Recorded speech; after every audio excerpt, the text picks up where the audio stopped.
when I talk about art making is magic making, this is a metaphor that I really love. Like, I think it's sort of modern wizardry, and the thing that you're doing is casting a spell. You have to put a lot of yourself into it. Like, you have to drain yourself into this thing in order to have this effect on the world. In order to charm someone, or like, I don't know, whatever you cast Yeah, spells yeah, for, like strike them with lightning or yeah. something. And in fact, I think the emotional laws of the universe or something are such that you're always going to have to put more of yourself into it than anyone's going to get out of it. That Yeah. said, you make that thing and you put it out there, and it's like it travels across time and it affects people, like it changes people.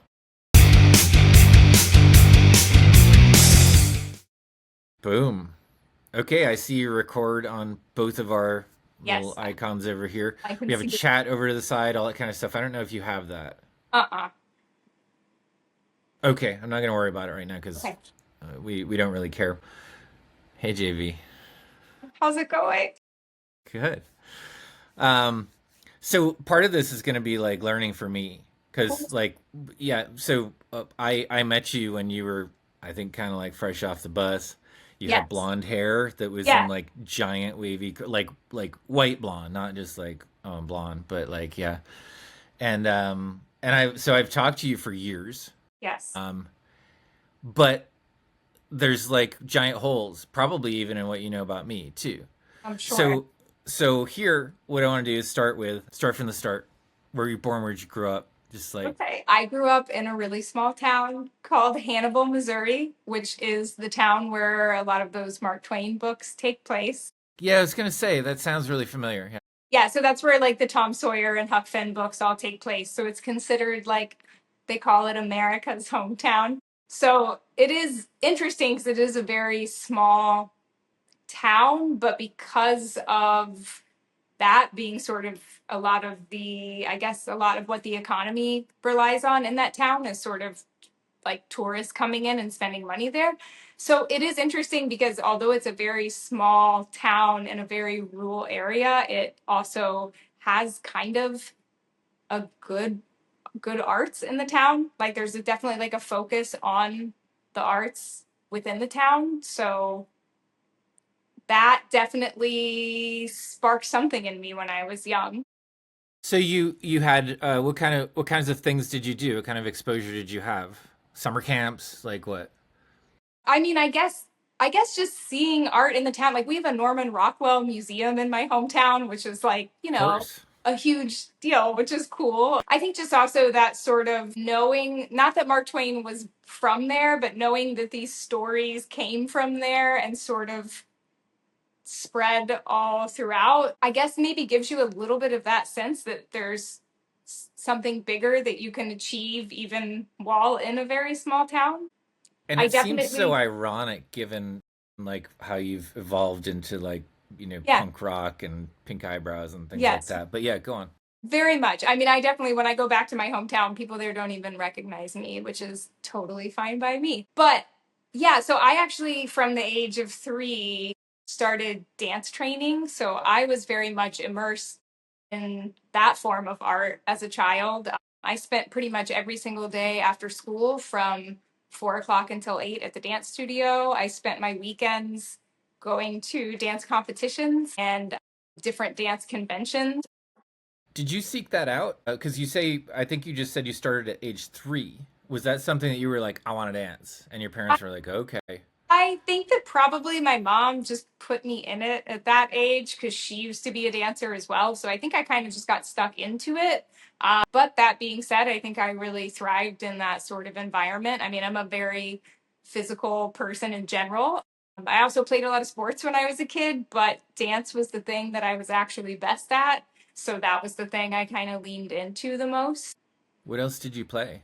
Just curious. I played soccer and floor hockey and roller hockey. I ran track. I did like a lot of different physical activities because I just was the type of kid that had a lot of energy to burn.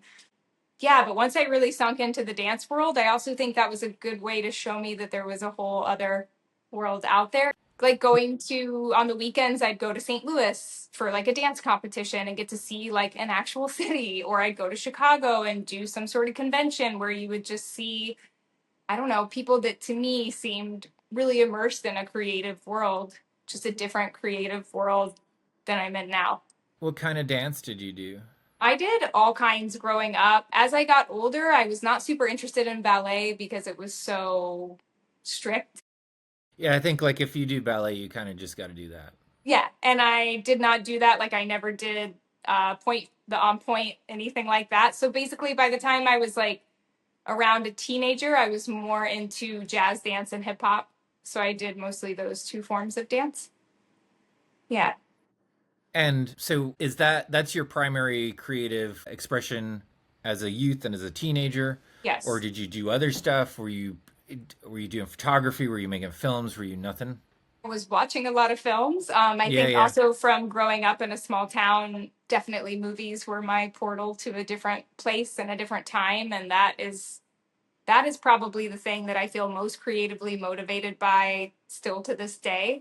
I was not doing any other forms of art. You know, my mom was like very into arts and crafts, so I definitely did a lot of like crafty type things and would always be really excited to do some sort of project, you know, make a diorama for class or something. Like those things actually got me like really excited. Um, and I think through that, just learning that as long as I was doing something with my hands and something that felt creative and something physical, those are the things that always really resonated with me.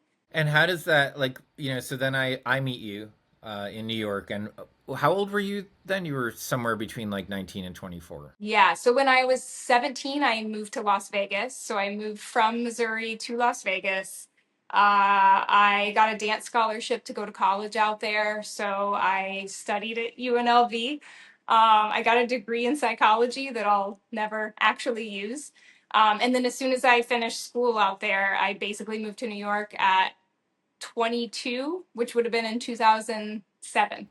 And so you have a degree in psychology and you have a passion for dancing, and you arrive in New York and you start working at Mudhoney. Yeah, well, first I went to hair school in New York. I think that I think my parents were pretty pragmatic people, so I think that I thought like, oh, I should do something creative, but also something where I can make money. And I think that for me, hairdressing was a way where like the schooling of it was very short, and you get to the part where you're doing something creative and making money pretty quickly. So I actually think that was kind of the appeal there. So I went to school at the Aveda Academy in New York. And then directly after that, I got my first job as a hairdresser, which was at Mudhoney Salon on Sullivan Street.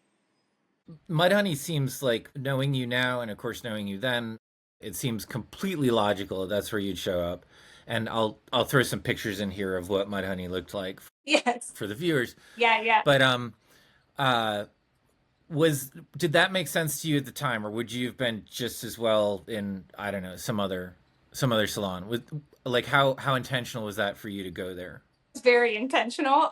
I feel like when I was I can even remember like visiting New York once as a teenager and walking past there, and there were two electric chairs out front, and I saw like some heavily tattooed, different looking people hanging out there. And I think definitely via my upbringing in this very Americana type place, I really was looking for some sort of escape from normalcy. I found normalcy to be pretty depressing and bleak, even though I'm sure there's aspects of it that are nice. And I think that what I really was looking for was a place where people were super expressive with what they were doing and people that seemed like they were living like a fully authentic, creative life.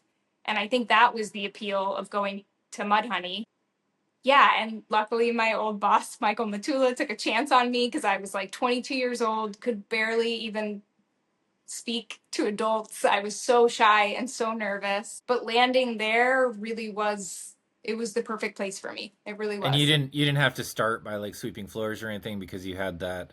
I did not. That is typically what you have to do as a hairdresser. I And remember, I mean, I went there enough that I would see like there would be somebody sweeping the floors, and then like 2 years later they'd be cutting people's hair. yeah, and I think that like most salons, especially in New York where it's very competitive, that's the way they're set up. Like you're basically supposed to be someone's assistant for 2 or 3 years before you actually get to be in there doing hands-on hair. And my old boss like definitely didn't have a traditional way of doing things, and he just thought that I seemed like I would be okay, so he put me on the floor right away, like a week after I was out of hair school, which like was obviously a pretty steep learning curve, but not in a bad way. I think for me, like I probably the hardest part was just being able to socially interact with New York people, because I was not up in that sort of pace and I didn't know that much about the city because I was pretty new to the city at that point. And I think that makes it sometimes hard to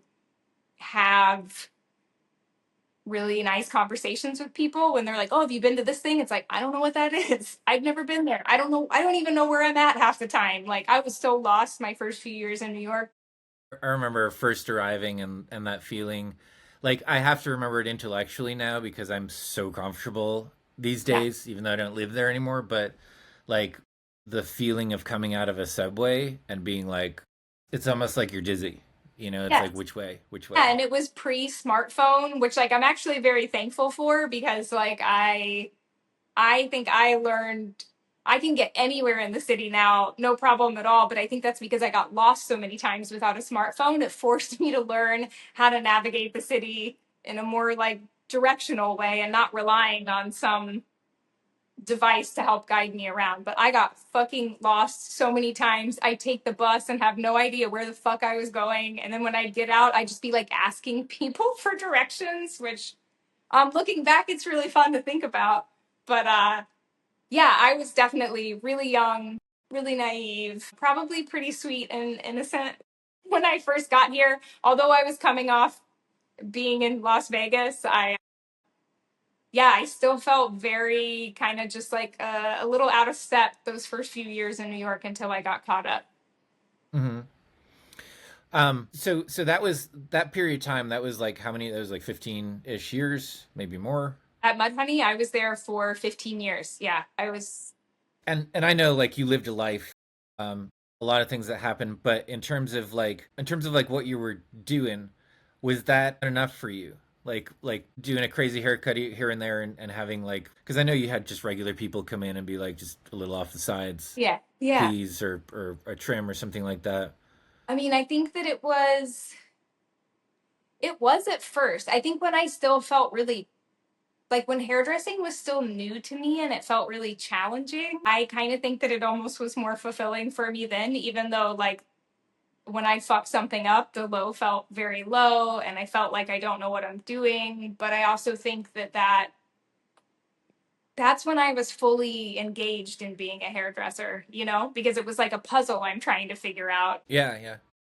Did you ever fuck anything up really badly? I mean, I probably gave some people some things they didn't love, but like nothing where I like melted someone's hair off with bleach or anything like that. Like nothing where it was like terrible, but I also just had a lot to learn about how to gauge people's needs, and also just what a weird job that is, having another person's vanity in your hands. And sometimes you actually can't make that person happy, whereas when I was young I took that so personally, and I would come home and be like so sad that like, oh, I feel like this person like didn't love their hair. And then you do this job for many many years and you start to realize there are some people that like no matter what you do you cannot make them happy, and that is like comforting in a lot of ways because I could just kind of let it go at the end of the day and think like, well, that person, I don't think there's any way I could have satisfied them. Or people who would come back to me even though they seemed unsatisfied the last time, where I'd be like, hey, I don't feel like you really loved your hair last time. Do you want to give one of the other stylists a try? And they'd be like, no, they wanted to see me. And then they would, again, when I did their hair, seem not super pleased. So So it's just their personality. Like they're I just think not so. I real. think there Yeah. are some people like that. And I think in New York, everybody here I think everyone here has pretty high expectations for everything, because we are in a very competitive city where Yeah, everyone's the best of the best of what they're it's doing. not the place you go to be mediocre It's at not. anything. And I think that is one of the coolest parts of the city. And I think even being thrown into like a very well established punk institution like Mudhoney and just being on my feet in there just trying to get shit done every day. Like that was just such a huge learning experience, and I learned so much about myself. I learned so much about just interacting with people. And I made so many amazing connections through there, like true, genuine friends like you who started out as my clients, but like, there's some people you can sit down and talk to for the hour while you're cutting their hair and you're like, oh, that was so lovely. And there's other people where that Yeah, hour feels like torture. But you talked about having like trouble making conversations at first, and I thought to myself, I was probably really good for you because I'm not talking. You could you you like were, I don't remember really. I know that we talked about stuff, but you could just also like sit there and cut my hair for like 15 minutes, and I just stare off in the distance and whatever. yeah. And I always like appreciated clients where there was a little bit of that, especially when people are asking you questions about yourself. It's like, I was pretty good about asking people questions and being genuinely interested in them. But then when people would start to ask me questions, I would get kind of uncomfortable. I don't know. I feel like with you, we always connected in a way about like even things outside of ourselves, like talking about art or movies or any other subject. That's where I definitely feel more comfortable. Yeah, yeah, yeah. Um, yeah, but it was just a huge learning experience. But being within that salon that, when I first started there, I learned so much about how to be cool in that place. Like I learned about so many good bands and films and artists that like honestly if I were in Missouri or Las Vegas, I don't think those things would have come into my life in this way, and this was like a real crash course in like how to be cool, how to act tough, which like I don't know. I like Tough and tender. yeah, exactly. I was going to say I ebb and flow between those two things. And I do feel like part of the branding that we do, we always say tough and tender because, like, I think that I always want to carry myself in a tough way, but I'm not actually tough. I'm tough because I am so tender inside, which I think rings true for a lot of like punk people, Yeah. you know?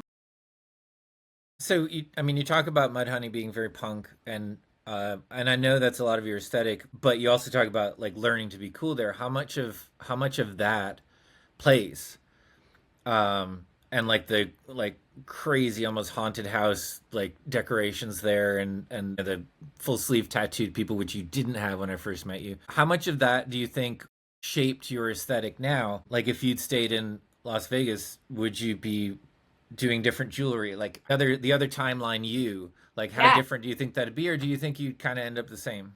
I don't want, that's a very good question. I mean, I think that the thing was when I lived in Las Vegas, because I was still a dancer, I didn't feel like I had freedom to express myself through my own personal look. It was the dance program that I was a part of. We had to sign a contract at the beginning of the year saying that we would keep our same appearance for the entire year. Like the appearance that you auditioned with, you're basically locked into that. So, not being able to like fuck around with my hair or get tattoos or things like that because I think it's different in the dance world now, but still when I was a part of it, those things were very much looked down upon. And I had a couple tattoos when I was like college age that I would have to cover up when I go on auditions and things, because that was considered not okay. So I definitely think like when I was in Las Vegas, I had this interest of like what I thought I wanted to become, but I didn't feel free to do it there. And so I think me moving to New York was really trying to just break out of that whole past life and my whole past life as a dancer and feeling like things were very dependent on how my body and myself appeared to others. And I think that letting go of a lot of that was hard for me, but also so healthy for me because then I came to New York and it was like, oh, I can cut my hair off. I can dye my hair pink. I can go get a tattoo wherever and I'm not going to like get in fucking trouble or get a lecture about it. And also just being in New York where you see all different types of people, I think makes you feel more free to just express yourself in that way. Um, yeah, but I definitely think that I would not have learned as much being in Vegas as I did being in New York. My old boss was quite a bit older than me, and he really became my mentor and taught me about so many cool things. And I mean, he's like true, real old New York cool, and that to me was like I just wanted to eat up everything that he said because I wanted to be that. What kinds of things, what did he teach you about, what kinds of, I just mean, leave that. all different types of music, but I would say like some of the most impactful stuff was more about art and film. I mean, like we would have a lot of movie nights together and I would see films that like, how did I not know about this? But he was so immersed in that world since he was young. He was happy to like take the time to share these things with me, which I also think is rare. A lot of people can just be dismissive of young people, whereas he was very like, oh, you've never seen Eyes of Laura Mars? Well, we have to watch that, you know? And then we'd watch it and I'd be like, fuck, this is so cool. But like, I wouldn't have known about it without him, I don't think, you know? Yeah, well, that was the thing too. Like the internet kills that or makes it great or something too, like depending on what your point of view is. But when I was young, like when I was in college, I ached to see Warhol films because I knew enough about him. I'd seen like clips here and there, but I'm like, I want to get the whole experience. And yeah, like I found one video store that had the Paul Morrissey films, and that was like that was enough. But if you grew up in New York, you know, you got to go to the Met at some point and see the Yes. ones that never make their way to video or whatever. Like you get to see anthology film archives or whatever will show stuff that will never show anywhere else. You I know, mean, so I've you seen get a lot so of much shit at Anthology that like I would, I mean, they did like a trucker series once where I saw this film called White Line Fever. Like I would have never that's the other like I feel so lucky just to live in a place with so many independent theaters because that is still my safe place and my escape place and we have access to so many amazing films here and so many amazing independent cinemas that are always doing like a cool rotation of things. But yeah, and I think with my old boss, because he actually grew up in New Jersey, he was coming to New York when he was a teenager and he was learning all of these things, but he was so happy to take the time to share them with me. And that was such a special connection that he and I had and still have. Um, yeah. And what else outside of films? Like, what about like nightclubs, party scenes, live shows, things like that? I feel like at least early days at Mudhoney, that was a big part of you. it was. I mean, we went to probably all of us as a group would go to see a show most weeks, and I think that also fed into it. I think that nightclubs, I've never been like a big want to go out type Yeah, well, person, I but use the word nightclub basically to mean like a bar that might have a live show, and yes, that's my friend Bob's vernacular that I've sort of taken on. I love Uses it. it sort of to make funny of it Yes, and because I think that I mean I quit drinking when I was 22 because I anticipated that was going to be a problem for me because I was never able to drink without getting blackout drunk. I tried to fist fight someone. I tried to, I'd piss my pants or something. Like I always was a mess when I drink. And so I quit drinking really young. And then I feel like I didn't do a lot of that. But then as I started to get to know my boss at Mudhoney more, he also didn't drink. So then it was like, oh, I have someone to go out with who doesn't drink, And like at that time, his best friend is uh, a really amazing DJ and performer who goes by Miss Guy. Miss Guy was the lead singer of this band, the Toilet Boys, but Miss Guy was actively DJing at all these very fancy, cool spots, hot spots in New York, So I would get to go to all of these places with another friend who's also not drinking and have fun because it was also just like good music and dancing regardless of any substances being used. Like I think that yeah, I mean I think a lot of the drinking, like as a human who doesn't do well socially, at least I feel I don't. I think I do fine, but you do. being able to have a drink, it always helps to like okay. Yeah. And everybody does that, and then you have another one, and I think it becomes like when you're going out, it becomes a thing that's like it just becomes what you do, and you don't really have a pattern for Yeah. like how to not, And I think if you like have like crushing social anxiety, take the drinking to you take it over the line more often, because I would but be even out even and I like would just feel like so having uncomfortable. a thing to hold in your hand, Yes. you know? And I guess if you don't drink, you can get the cranberry juice or the Yes. But yeah, seltzer so or like we whatever. would go out to like, Miss Guy would be DJing in like the library in the Hudson Hotel, and I would be drinking like a $13 Shirley Temple. But also the library at the Hudson also has amazing art books. So I would find myself along the perimeter of that room just actually looking at the books because that was where I felt more comfortable. But really a lot of these friends of mine that were older than me and cooler than me and already had their footing in New York. Hanging out with them was really fun and exciting at that time in my life. And yeah, I mean, I definitely feel like even though I wasn't always super comfortable in that sort of environment, I always really enjoyed going out to see how people dressed up.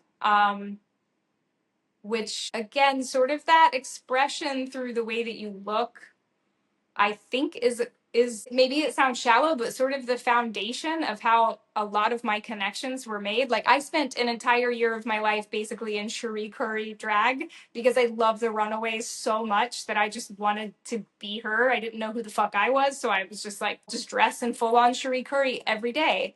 And I made so many friends that way because like then they'd be like, "Oh, you're into the Runaways," and then we'd start talking about music, these like very surface things that actually can bring on the interaction, the spark that leads to a They're deeper connection. gateway drugs. Yeah. Yeah, totally. Um, and this comes around to actually this thing that's been in my mind that I've been looking for a place to bring up with you.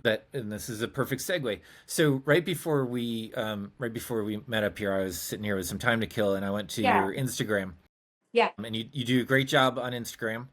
I might ask you for tips and things, but you have Oh like my these gosh. permanent stories, and I clicked on one of them, and it was like you in Halloween through the years, Yeah.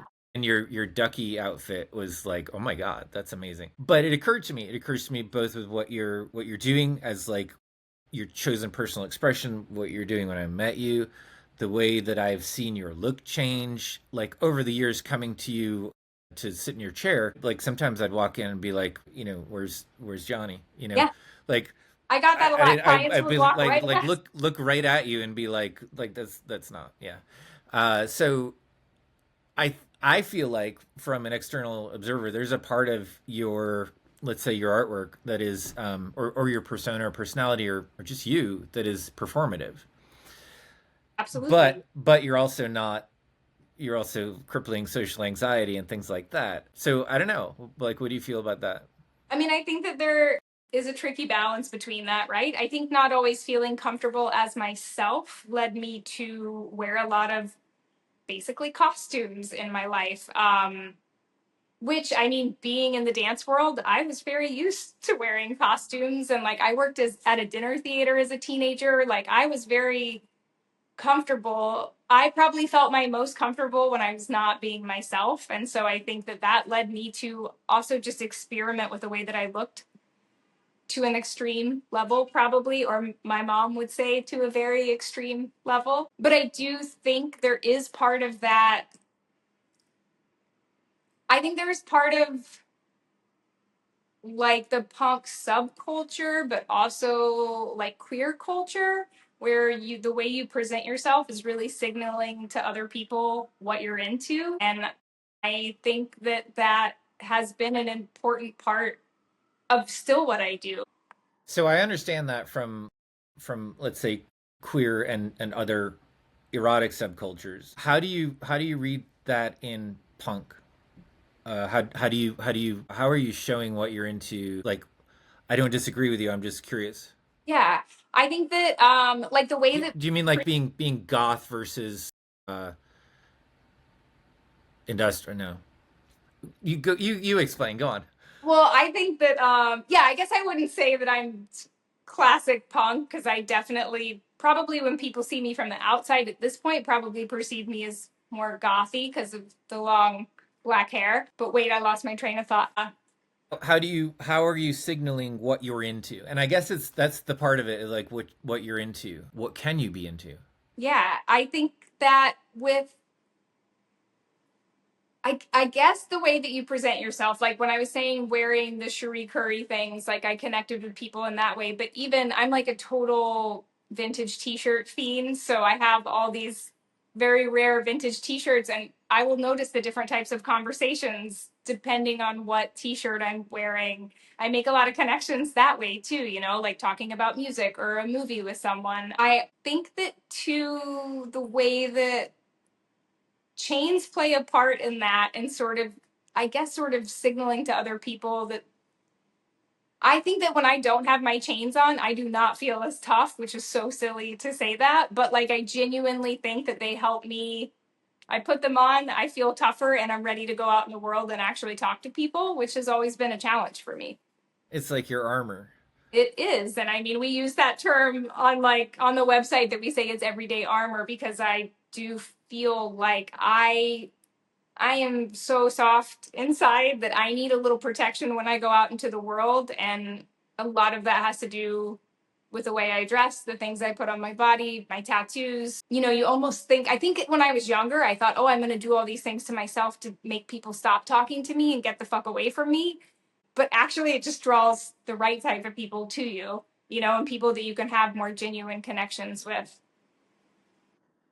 Yeah, I think that's a really great point because I think we all do that, but aren't necessarily always conscious about it. Like simple and appropriate haircut, you know? Yeah, Like when I absolutely. first came to see you, I was doing like these like Buffonti Beatles, like bedhead messy kind of thing, Yeah. and that's a like I was never like make people get the fuck away from me because mostly I just hide all the time anyway. But it is like when you go out at night, like your people like they see you from across the room and they're Yeah. like, Yeah. I feel why like don't it's I a know him yet? You know? Yep. And I feel like New York very much works in that way because sometimes I see people walking down the street where I think, how do I not know that person, you know? But even in my early days in New York and obviously like every year way before that, but like when you used to, I guess like pre-internet, pre-social media, like if you were in a city and you wanted to go to a cool show, you're walking down the street, you see a couple people in like leather jackets and chains, and you're like, hey, where are you going tonight? Like, where's a good place to shop? Where's a good place to see a show? And now I feel like that doesn't really hold as true. Like, because you used to be able to ask that of someone and you knew you were on the same page. Whereas now sometimes, you know, you see someone in a band t-shirt and you say something to them about the band and they just stare at you totally blankly and you're like, oh wait, you actually are not into this, you're wearing this as a fashion thing, which like sure, that's fine. But like to me, I still sort of existed in the older way of thinking that if you have that on, you're expressing that you're into that. So like let's fucking talk about it, you know? Like I'll never walk past someone in a Nine Inch Nails t-shirt and not try to talk to them about it. Like that's That's kind of an interesting like I'm not sure that we want to spiral down that, but like the dissolution or I don't even know if it's dissolved, but the dissolution of scene culture yeah, in cities. I mean, like yep. I was big part of certain scenes for a while, and then like I kind of stopped noticing them. But part of that was just that I was exhausted, you know, and like wasn't gonna do it any longer. But I don't know if they kept going on, like Yeah. moving different places and things like that. Yeah. I mean, I do think that probably does happen, right? And now at this point, I'm pretty far removed from any type of scene. My scene is here with my poodle, but I do think that that was still sort of intact, probably on its last few years when I was first in New York. You know, that sort of like, oh, if you see somebody who looks a certain way, you're like, oh, they're gonna know where I could go to get clothes that I like, or where would be a show or a bar that would have good music playing. Do people stop you on the street now? Yes, I get stopped a lot about clothing things, which is interesting. I mean, I pretty much only wear vintage. I really only shop at one store, which is Quality Mending on the Bowery. It's my favorite vintage shop. Or I shop on eBay. That's like my main thing. Is like when I lay a bed at night, I just look at eBay and try to find weird old things that will work for me. But I do think I get stopped a lot now from younger people on the sidewalk asking me like, "Oh, where'd you get that vintage shirt?" You know? But again, those things have become pretty like fashiony as opposed to Right. As opposed to where do you hang out yes. Yeah. and which bands do you listen to? Yeah, no, nobody really ever asked me that unless I'm wearing a band t-shirt. Like, probably some of the best conversations I've had are when I wear this vintage Damned t-shirt. I've had so many lovely conversations with like old school New Yorkers about the Damned because they'll come up to me, you know, someone in their 60s will come up to me and say like, wait, is that the same band that I saw at CBGB's? It must be a different band. I'm like, no, no, it's the same band. They still tour. They're still fucking amazing. But I've had some very good conversations on that t-shirt in a way that that person probably never would have spoken to me had I not had that on. But that person is still operating in the old school way of, oh, you have that on, so you're like super into that. Let's talk about it. It feels like this is almost like rewinding a little bit, but a good place to segue to chains. Yeah. Because to me, like from my perspective, and it all happened around COVID time. Like I think you were working on them before, but like why? Like to me, like from an outside viewer, all I saw was one day I showed up and you were making chains. Yeah. I mean, I've always been really interested in jewelry. I think from a self expression perspective, I was always, even in high school, really into jewelry. I always had I was always drawn to it. And then my best friend Michelle Tarantelli, who you also know, who's done all my tattoos and your tattoos too. Yeah, and so basically, my best friend was like, "Hey, like we were both so naturally into jewelry." She said, "Why don't we go take a jewelry making class at the 92nd Street Y?" And I was like, "Yeah, I've never thought about doing that, but that would be really cool. Let's do it." So I basically took one jewelry class with her, kind of learning the basics. And then I just started buying the supplies to make things myself at home. Yeah, it was really interesting because really my intention was just to like have a new hobby to make something with my hands. I used to draw a lot before I started making chains. I used to spend a lot of time doing illustrative work, and I think that I just wanted something different to change it up. So then I started making the chains, but I was kind of just thinking like, oh, this will be fun to make things for myself and some of my friends. But then when I started wearing them to work, my clients who like were definitely of a subset that were probably drawn to things like that already, given that they're inside of Mudhoney, um, my clients would be like, "Oh, that's a really cool necklace. Where'd you get it?" And I'd be like, "Oh, I made it." And then they'd be like, "Wait, will you make me one?" So then I started making chains for a lot of my haircut clients, which was very cool because I already sort of knew and understood these people's, aesthetics. I thought like, "Oh, well, this one would be right on you, or you would like this one more." It's like I already had this understanding of how they like to present themselves to the world. Um, and so that was very helpful with those being my first few clients to make custom chains for. Uh, yeah, and then basically when the pandemic hit, the salon was closed for 4 months, 3 months maybe. And that was the first time I actually had just like full days where I could focus on this other craft. Whereas before it was like a thing I was doing for a couple hours in the morning before I went to the salon and cut hair all day. And then by the time I came home, I was pretty exhausted. But yeah, so Because when the you make them link by link. Like I do. you're actually like yeah Yeah, doing that thing. It's very meticulous. yeah, I do each link by hand. I only work in like solid fine metals. I didn't really have a lot of interest in making stuff that wasn't gonna last. I wanted to make really quality pieces that were something that you can have forever. And I think that during the pandemic when I really had time to sort of sink into it and think like, wait, I could be at home doing this, hanging out with my dogs. This is actually really nice. And after 15 years of doing hair, which I did find very socially exhausting, it was a really nice change of pace. So when the salon opened back up, I did go back to Mudhoney, but I kind of did like more limited hours so that I could spend a little more time focusing on the chains. And then eventually, maybe a year after the pandemic, after we were back open from the pandemic, I think that's when I finally was like, I'm just going to do the chain thing full time. So first of all, you're able to support yourself making these chains now? Yeah. Yeah. Yeah. Which was, I mean, I think that what really helped me was when I came back from the pandemic, I was doing that plus also cutting hair and kind of was at, my clientele was really built up at that point because I had been there for so long. So during that like year that I was doing both, I ended up making a really good chunk of money that I could put into my savings account to have like a security blanket of like, okay, if I'm going to quit working at Mudhoney, I have this chunk of money. I also knew that my old boss would always welcome me back if I wanted to do hair again. So I always knew that was an option. Well, he But I also, finally, if I recall, he also either let you or set you up with a display case. he did. Yeah, he bought a Very display helpful. case just for me to put in there. And then it became a nicer way to sell things to our clients, because we had like a proper way to display them, which was lovely. Yeah, and I think that during that year I worked my ass off and I felt very creative in that time. Maybe because I was a little under the pressure of like wanting a change, it really forced me to sink into the chain thing.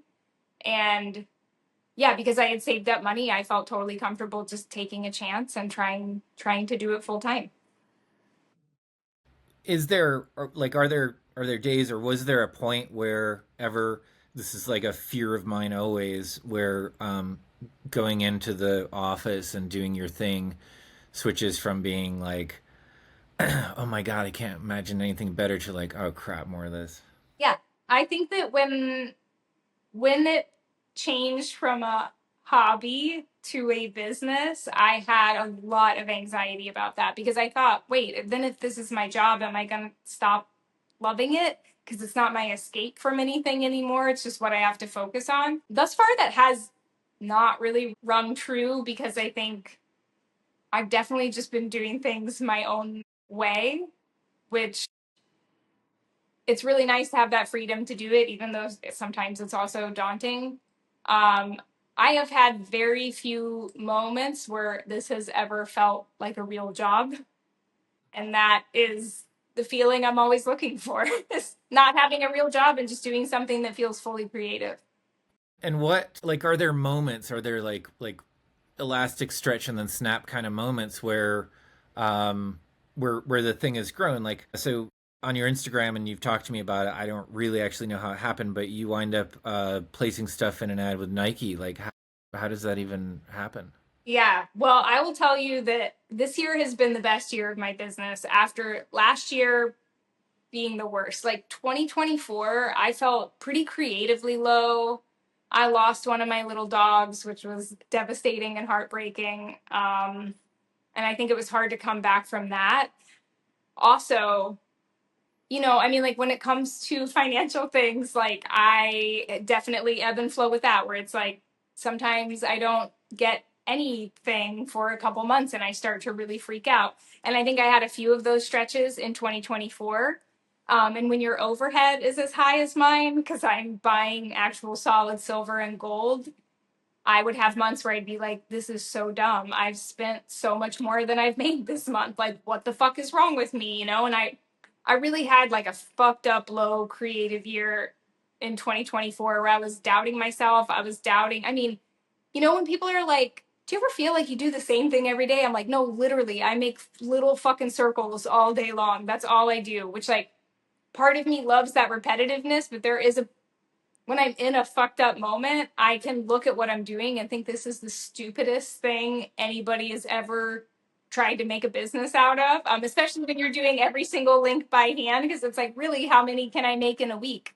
Only like two or three, which makes them very special. But I also feel like not everybody is looking for something special. Sometimes people just want the cheap fix that Right. gives them that feeling I without the bet there's a actual place on quality. Canal Street you can go to that where the guy will just do this and cut Yeah. it for you. Well, and that's the thing. I would get sometimes messages on Instagram, definitely from young people. I'd get a DM that's like, hey, how much is this chain? And then when I would tell them the price, they'd be like, well, I can just go to the hardware store and get one for this much. And I'd say, yeah, then like that's what you should go do. But like that's definitely not what I'm doing here. But that's demoralizing to hear too, even if you understand because you were that kid once or Of course, of whatever. course. Yeah. And it's like, I get that. I understand that. I think it is hard to hear that sometimes, or sometimes I'll look at other jewelry brands where it's just like fucking stainless steel or brass coated in silver that's made by a machine in a factory someplace else, and I think like this person or this business is seemingly crushing it, which obviously everything on social media can be very deceiving. But I'll look at things like that and think like, well, fuck, I'm so dumb for trying to do this in like an old school quality craftsmanship type way. when really I could probably just like come up with a design, get something manufactured someplace else, and make a much bigger profit margin. And I probably still have fingertips and fingerprints left. Um, but yeah, I think that that is a hard part of it for sure, is feeling like, where does my stuff fit in?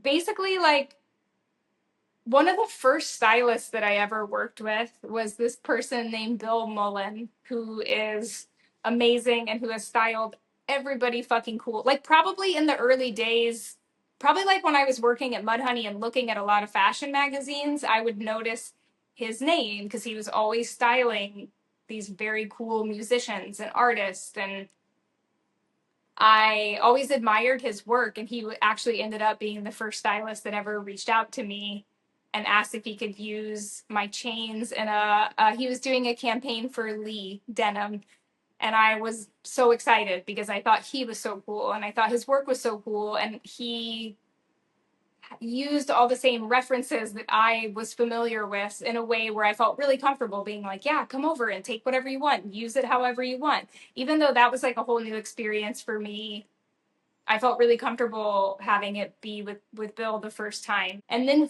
from there, I started just getting emails from other stylists just via my Instagram and my website, like getting messages from other stylists being like, "Hey, we're Just you pulling." mean because you had that one out there?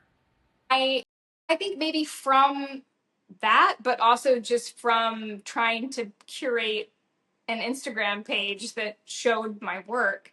Um, yeah, so I get these very sort of ominous emails sometimes that are like, hey, there's a shoot happening tomorrow and we need 20 chains for it. But like sometimes I don't know what it's for. I don't know who it's going to be on. I have no idea. So yeah, like with the Nike one, I just got an email saying like Nike's shooting the Super Bowl commercial and they won a bunch of chains. And that was basically after having some of the lowest moments within this process.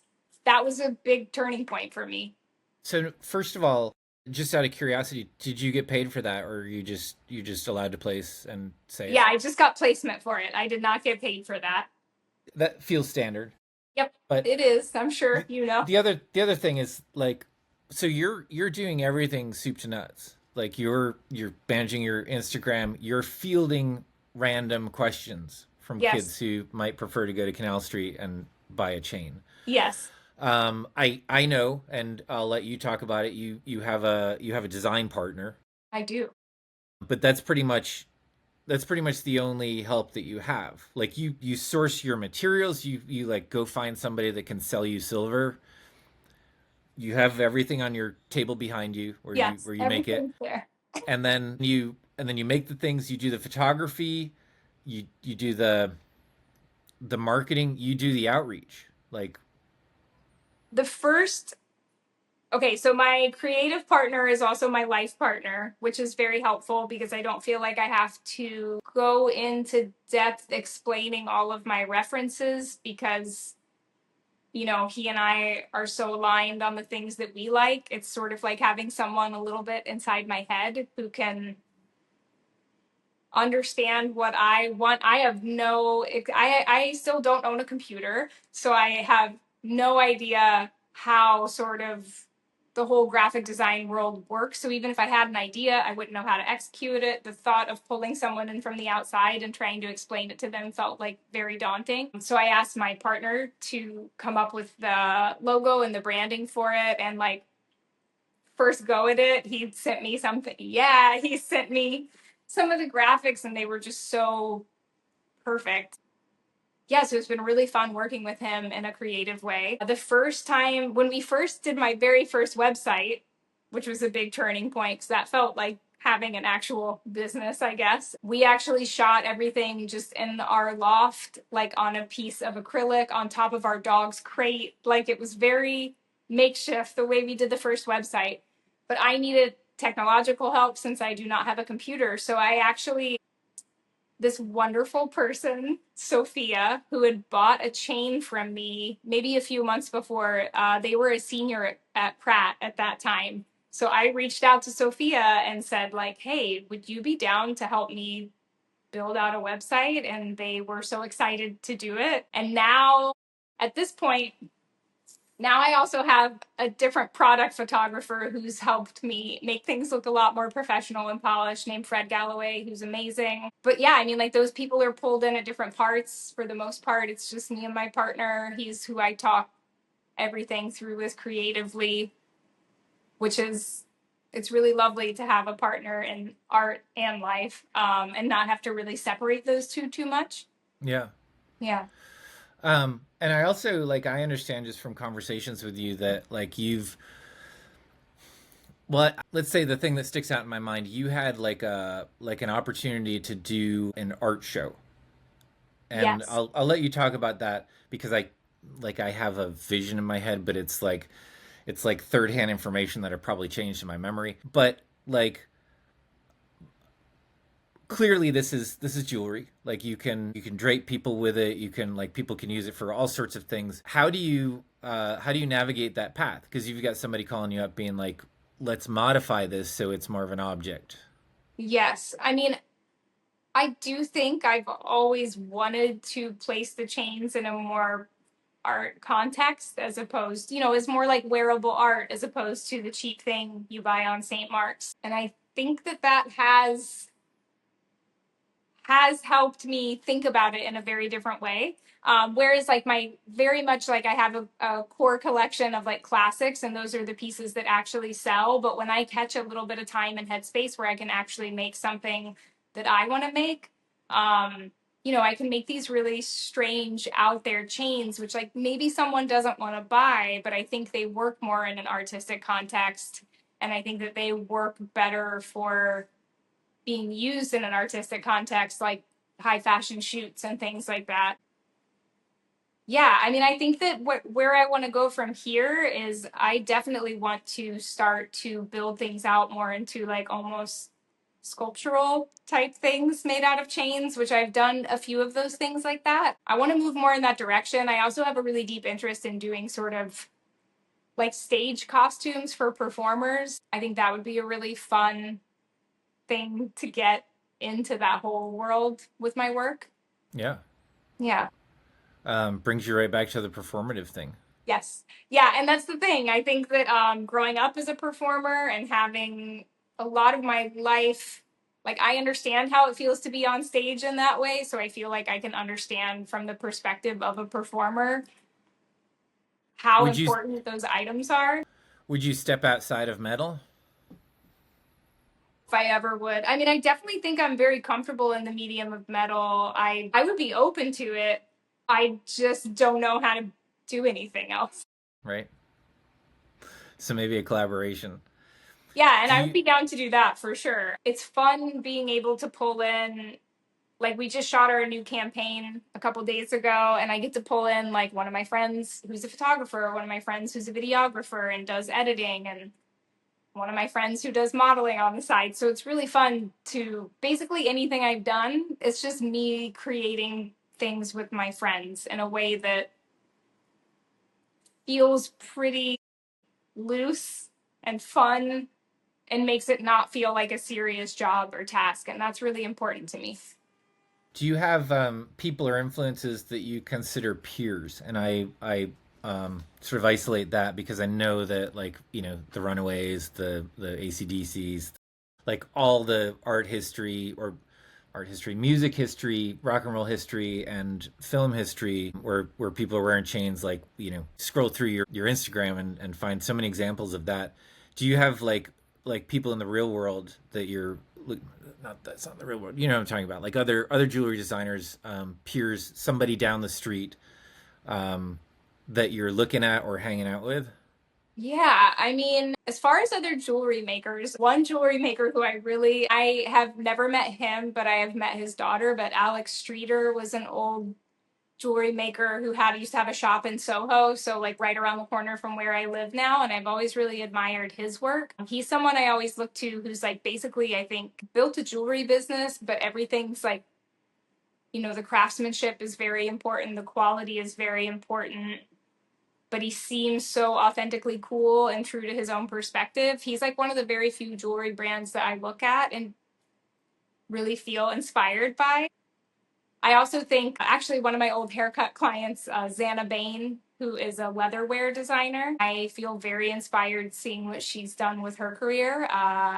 When I first met Xana, she was like spray painting leather harnesses on her fire escape in Soho, and now she's doing like giant costumes for Chapel Roan and all of, her backup dancers. And it's very cool to see that. And I also think Xana has stayed very true to herself and her own unique perspective. And I think in the beginning of her career, she, I believe, from her perspective, got a lot of rejection from like typical fashion things and typical fashion stores.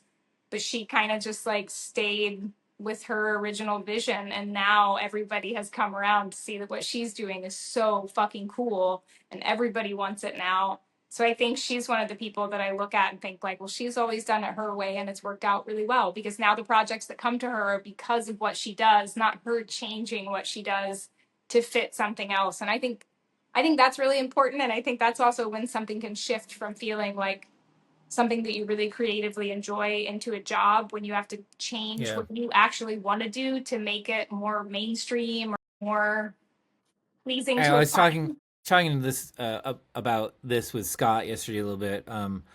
The importance of doing work for yourself, and I feel like your journey, like just what we've been talking about right here, one of the most important and unique things about it is that you didn't set out. You weren't like come to town at 20 years old and be like, I'm gonna make some great sterling silver jewelry in a punk Yeah. rock tradition. You were just like you were doing your thing. You were making very pragmatic decisions that wound up really working for you.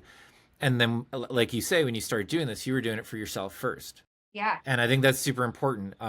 I think that's one of the things in my life that kind of got confusing with success and with success that came relatively early for art making was that all of a sudden it got confusing as to whether I was chasing more success or chasing doing better work. Yes. And I'm yeah, gonna grab Ramona. Hold on. it looks like you have what do you call it, like silver leaf on your desk. That's just duct tape. Oh, from here it looks like, and Yeah, that's some it would sort make of tape sense. I'm like you've from the silver leafed hardware store that was your holding like some brass dowels that I was using yeah. to bend metal around. Again, I have very little formal training in how to do this craft. So it's all been, I mean, like you were saying, it's been an organic progression from what I used to do into what I'm doing now. It's been a very organic progression of pulling in my friends with different skill sets to help build out, the Johnny Valentine world a How little bit more. conscious are you about that thing of like you're still doing it for you? And do you find these moments where you feel pulled to chase an audience? And if so, how do you check yourself? I mean, I will say that the where I run into that is when I make something that I think is so cool and so interesting and think it's like the sickest thing. And then people will come over to see my studio. They'll try it on and be like, wow, this is so cool. But I just want a chain I can wear every day. Like they don't want these super ornate, intricate ones. They want something more classic and simple that they can put on every single day, which I understand. That's how I wear jewelry too. Like I wear the same pieces every single day. And I do think that's sort of what's leading me to think more about putting it in the context of like putting things on performers where I could have a little bit more free range to make things that are more out there and maybe not as wearable to an everyday person. Yeah, I think that I definitely feel more creatively satisfied when I'm making something weirder. But at this point, I know and understand that when I finish that weird piece, it's probably going to sit here for a very long time. But the fun thing is, like now that I'm a little bit more in this network of the fashion world and stylists, those chains will still get pulled for photo shoots to be used in a different context, even though like somebody might not want to buy it to wear every single day. They might put it on someone in a photo shoot and it'll look amazing. It'll generate interest. Yeah, totally. And it builds out the world more. Like my partner always says that when I display chains, it's really important to have those really intricate, intense ones to show that that's like a part of it. That's like the highest level of it, because like Also some of the, some of the chains that I have that are really intricate are have so much metal in them that they're priced very high. And so if someone sees that and they're like, oh, that's so cool, but I can't afford that. But I'll do this like thinner, more delicate one. But like seeing the bigger piece makes them think that that's so cool that they go for the lower price point piece. Yeah, I feel like that's a fashion standard. Not that I really know for sure, but like the things that show up on the runway might be one-off pieces, Yes. Yeah. and then the stores are filled with things that relate. But Are more wearable. Yeah. Yeah. I yeah, definitely think that is part of it, but I think that it is getting more into the high fashion world where I have more freedom to create more interesting things is really exciting. you met a lot of people. This goes back to like what we were talking about earlier. You met a lot of people in Mudhoney. Yes. How much of that has resonated? Like, how many of those people, broadly speaking, keep in touch? How many of those people have been critical to either your success or your inspiration or your willingness to push through hardship or whatever? Like, how many of those people are still with you, I guess? I have a pretty solid set of those people still with me. Certainly, everybody that I worked with at the salon, for the most part, are still people that I look to for creative inspiration. I still have a pretty solid set of clients who have become very dear friends and people who have really been there for me and watched this whole change happen. And who were so supportive and kind. I mean, like I said, like all my first customers were my clients from Mudhoney, and when I look back on those moments, I'm like, fuck, those people were so good to me. Not only did they buy pieces from me, they also continued to support me even when I said, sorry, I'm not going to cut your hair anymore because I'm done with that, which, like, is certainly not what they wanted to hear. But even beyond that, they still showed up whenever I had events, bought pieces from me for them and their friends and their partners. And so, like, really, those are the core people who made me believe that I could actually do this as a full time job. Um, Yeah, yeah, so it's, absolutely. I mean, from the first one that I saw, I was like, this is amazing. It's gorgeous. I was always fascinated, always.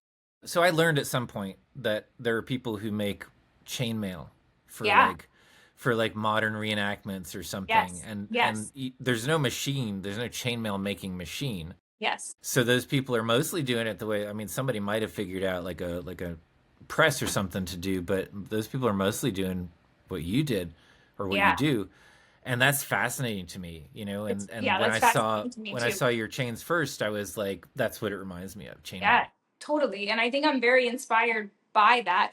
The thing with the chainmail is that, like, obviously, typically that's made out of steel or a lower quality metal. And it's typically not, the loops are usually just like pinched shut and not soldered shut. And I feel like I can look at a chainmail piece and feel so inspired by like the pattern or the way the links are interconnecting. But then I want to take that and elevate it to like something that just feels more like a finer piece that you would wear more. I mean, I think that I'm getting into trying to make some full on garments out of chain. I made a chain bikini top Oh for, yeah, I recall that. Yeah. yeah, my friend Josh has an erotic magazine, and I had told him like, oh, I think I've always wanted to make like a chain bikini, and he's like, oh, that would be so amazing for a shoot. So that was the thing that pushed me to do it, was like my friend's creative project that then we ended up collaborating on, and that was such a fun way to do it. And now I've been working on I'm trying to make like basically a mini skirt made out of chain that has, how do I show you this? Hold on. Okay, so this is another cool thing about working at Mudhoney is that my old boss was quite the collector of things. So he's given me a lot of vintage pieces of jewelry to pull inspiration from. One of my favorite pieces that he ever gave me was this little tiny articulated skeleton. There we go. Oh, yeah, yeah. So I've either seen a picture of that on your Instagram or I've seen a picture of what you've been making from it. Yeah. Yes, so basically he had this earring that he had bought in London at the Portobello Road Market in 1981. It was just made out of steel. It wasn't like a fancy earring. He wore it when he was a goth all through the 80s and 90s. And then he gave it to me in the early 2000s, and I wore it for so many years. And then eventually, I'd always get so many compliments on it that I was like, oh, I should cast this piece in actual silver and gold because people are always so interested in it. So basically, what I've been trying to do is make a mini skirt that is made completely out of chain, and then it has fringe, but the fringe is just a bunch of these little tiny skeletons hanging from it.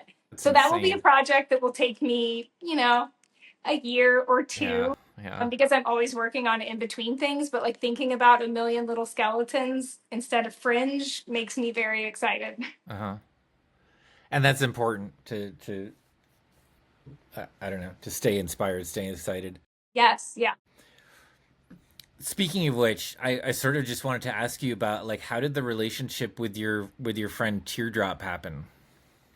Okay, so Teardrop used to work at Mudhoney as well. Did he? Okay. Yeah, a very long time ago. Not for very long, but Teardrop was someone who I always connected with on a personal level. So then when I started thinking about, so my friend who created the character Teardrop was starting to do some performance art in this character with the latex mask and the suit getup, and I loved it.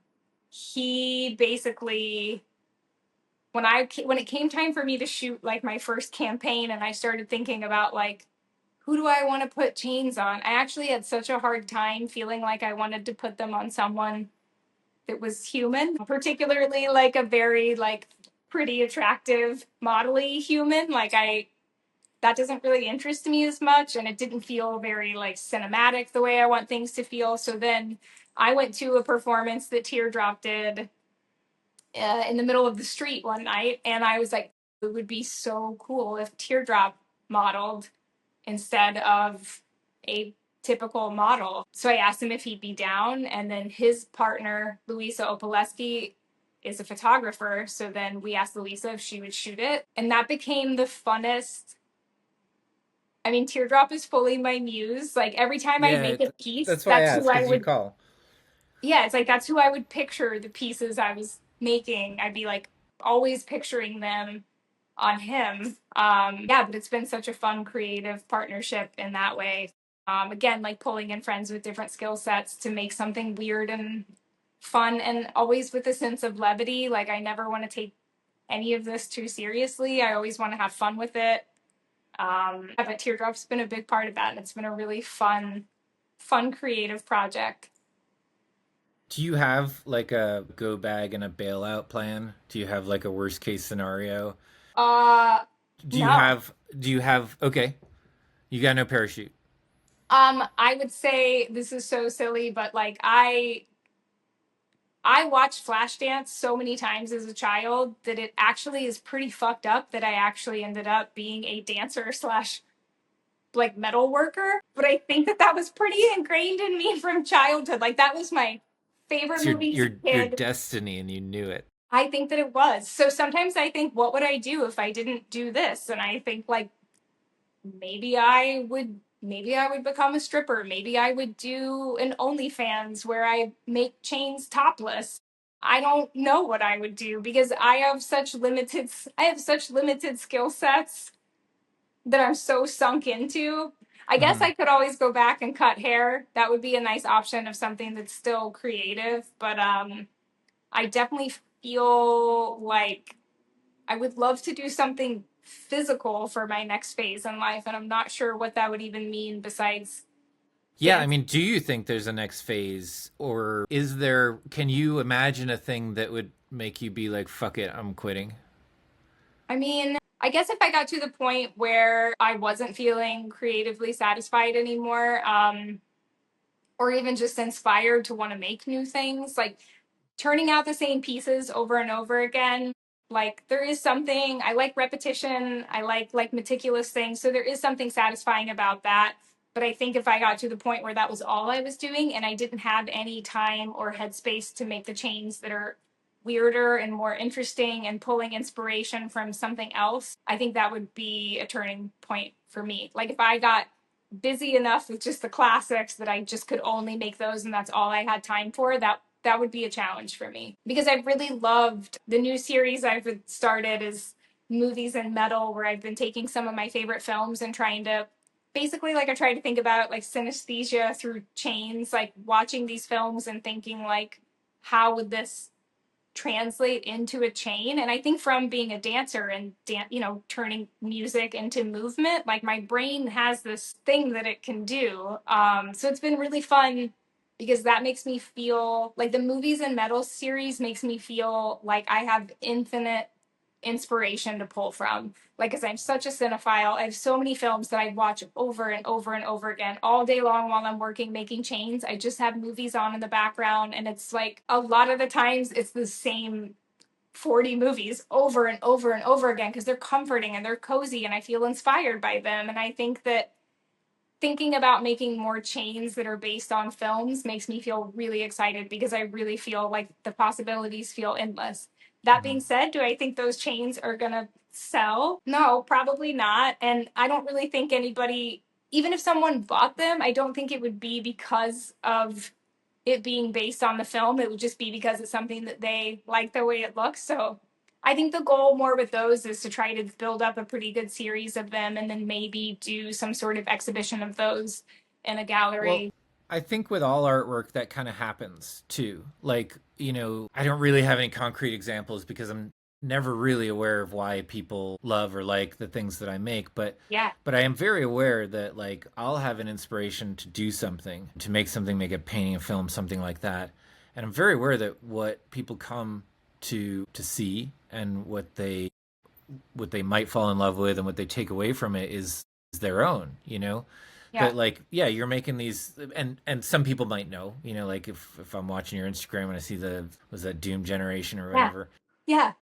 like I might know, but you're right, somebody coming in off the street will see something else in it, and I don't think that makes it any less. In some ways I think that's more fascinating.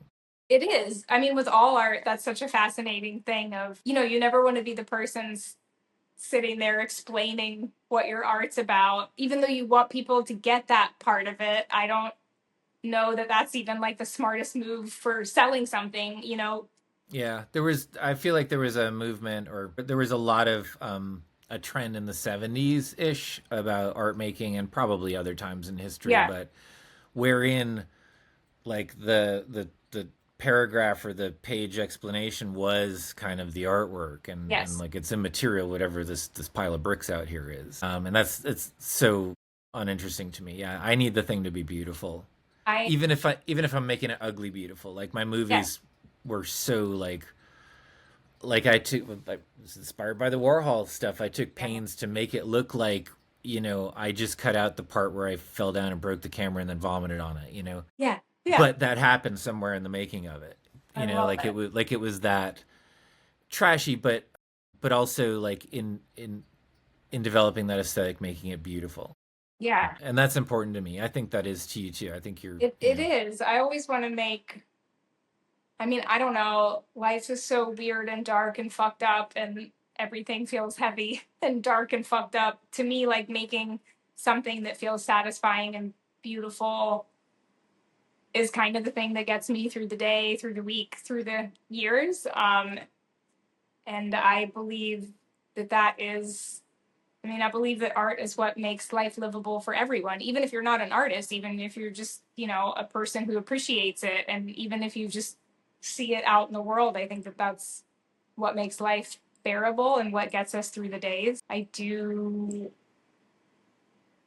know what I was going to say. Yeah, I like what you're saying. I kind of just wanted to let you go, but yeah, I think people are creative and life hurts.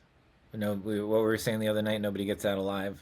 nobody does. And I do think it is important. And I do think like leaving things open to interpretation, as you said, is important. And I even get little tastes of that in the way that, I'll have an idea of how a chain will be whatever in my mind. And then if a stylist takes it and puts it in a totally different context, and then I get to see that, I think like, oh, weird. I would have never thought about it like that. Or I would have never put it with that sort of outfit because I'm so narrow in my perspective of things. It's really cool to send the chains out to be used in a different way.